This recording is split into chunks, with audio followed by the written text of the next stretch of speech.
찬바람 부는 겨울철 저소득층에겐 추위 걱정이 더 커지기 마련입니다. 정부에서는 저소득층에게 난방비를 지원하는 에너지 바우처 제도를 시행하고 있지만 잘 알려지지도 않고 사용하기도 힘들어서 그림의 떡이라는 말도 나오고 있습니다. 오늘 우리가 만드는 세상에서는 취약계층의 따뜻한 겨울나기를 도울 수 있는 난방비 지원 제도에 대해 살펴보겠습니다. 취약계층들의 겨울철 난방비를 지원해주는 난방카드 에너지 바우처 사업의 신청 접수가 오늘부터 시작됩니다. 생계 또는 의료급여 수급자면 신청할 수가 있습니다. 이름은 아는데 뭔지는 정확히 모르겠어요. 몰라요. 많은 분들이 혜택을 받으면 좋을 것 같아요. 좋은 제도인데 홍보가 많이 안 돼서 좀 아쉽네요. 겨울철 취약계층의 난방비를 지원하기 위해 정부가 도입한 에너지 바우처 사업. 하지만 정작 혜택을 받을 당사자들은 이 제도가 현금 지급이 아닌 바우처 형태라는 것도 모르고 심지어 자신이 지원 대상이 되는지도 모른다고 합니다.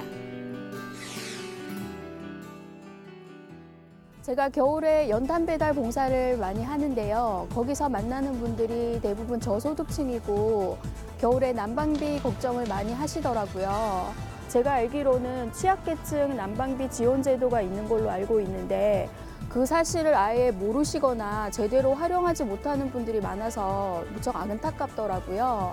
취약계층 난방비 지원 제도가 좀 더 활용될 수 있도록 대상을 확대하거나 그 지원금을 좀 더 확대할 수 있는 구체적인 법이 만들어졌으면 좋겠습니다.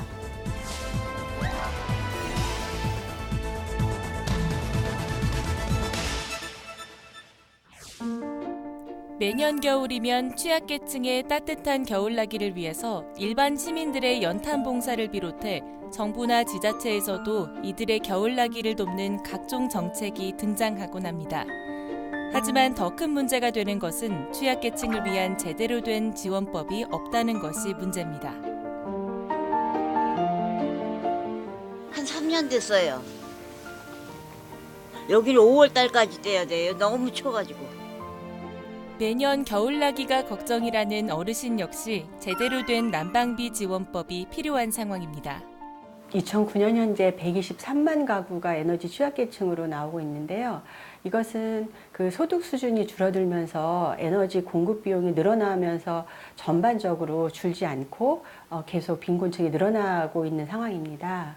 에너지 바우처 제도가 올해로 3년째가 되고 있습니다. 그래서 그 바우처 대상분들의 접근성은 많이 용이해졌는데요. 그럼에도 불구하고 아직도 잘 모르는 분들이 계십니다. 그래서 에너지 바우처 제도의 수급자인지에 대한 홍보가 좀 더 필요한 상황이고요.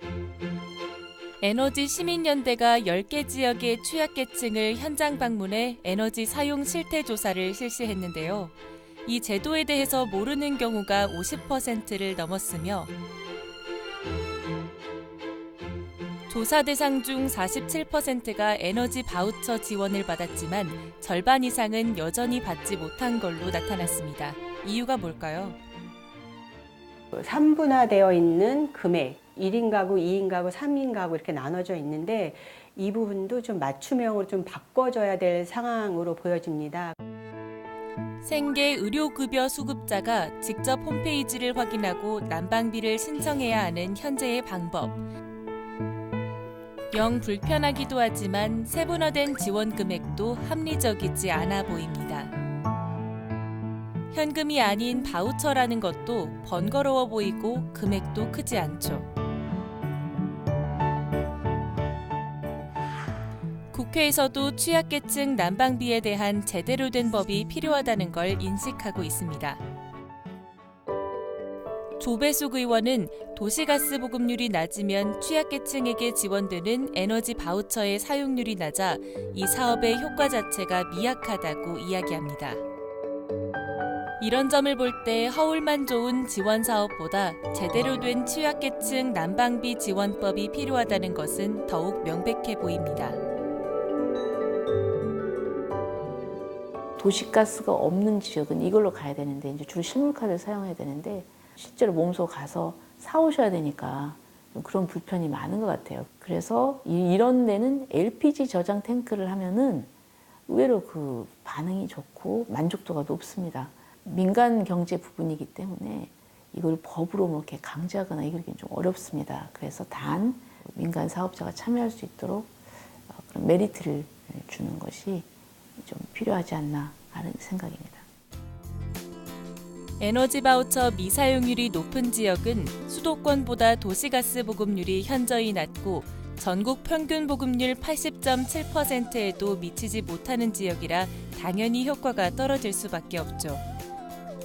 실제로 취약계층의 난방비 지원을 이야기할 때 겨울뿐 아니라 더운 여름의 냉방비 지원도 함께 다뤄져야 하는 것이 상식적입니다.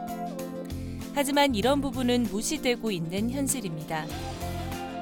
취약계층의 냉난방비 지원에 관련된 법이 하루빨리 생겨나야 할 것 같습니다.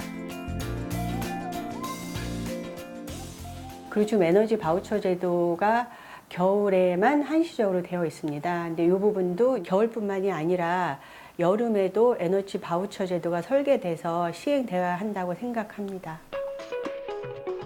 취약계층의 냉난방비 지원을 위한 각 지역의 노력도 참고할 만한데요.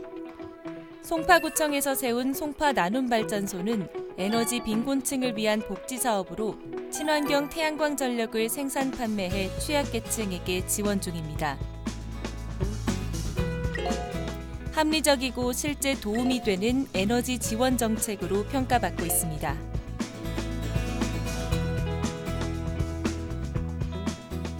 그렇다면 해외의 경우는 어떨까요?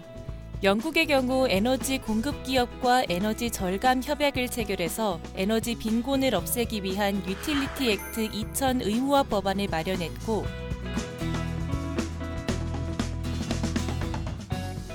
미국의 경우는 소득 보조와 시설 지원을 통해 에너지 복지에 나서고 있습니다.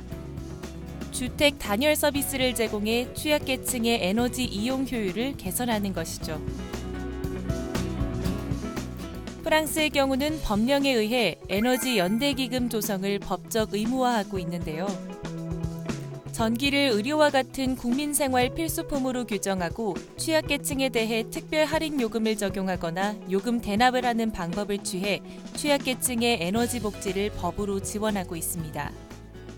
취약계층이 활용할 수 있는 에너지 복지 정책이 필요하다라고 생각하고요.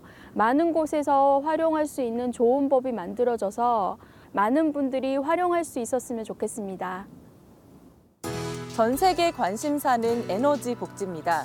사회 복지 정책의 하나로 소득에 관계없이 모든 국민들이 안전하고 건강한 삶을 유지할 수 있도록 보장하는 걸 말하는데요.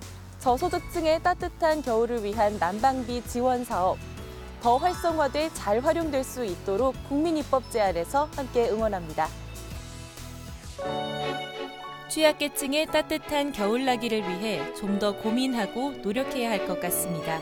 우리가 만드는 세상이 국민들의 고충을 함께합니다.